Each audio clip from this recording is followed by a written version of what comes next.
let's do this. So the first step is you need to prep the veggies.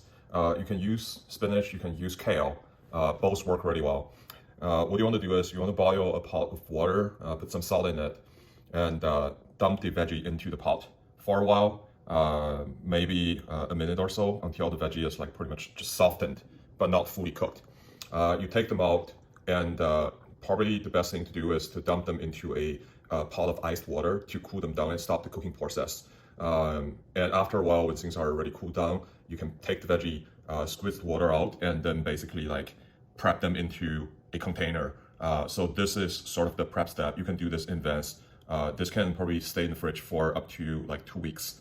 But I would say like you should try to eat it in like a week or so. And once you're ready to make the pancake, you take the veggies out the fridge and start chopping them. I've tried to do this with one of the food processors, and it doesn't work that well. So what I've figured out is to chop them basically just like using a blade. So it's like really easy. Sort of chop them into, I don't know, this is like a 1/4 inch like size. This is like how long you want the pieces to be, so that they retain some of that like fiber shape when you chew on it. So I'm going to do basically all those together, and then I'll measure all the portions. All right, so this is like a bowl of veggie, and I just put some salt and some MSG into it. You should use some MSG to reduce the total amount of salt you put in, because that way you like eat less sodium and it's like healthier. You don't want to put too much salt in, so like just gradually add them as you go. All right, so let's go start putting in some flours. I'm using all-purpose white flour. You can try to use like whole wheat flour, but don't use sort of like cake flour. You have to use like all-purpose or like bread flour, because they have higher protein content.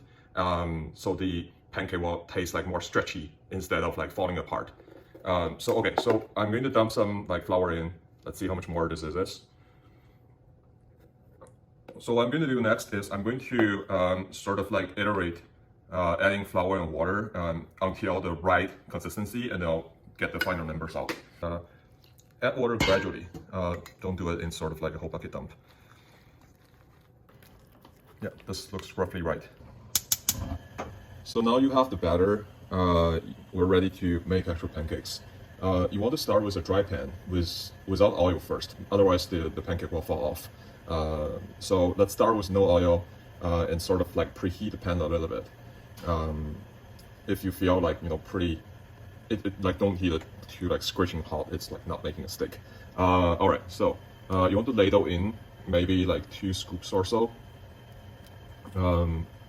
Basically like able to cover the bottom of the pan. And you want to just spread it out pretty much like as thin as you can. Basically have only like 1 layer of veggie.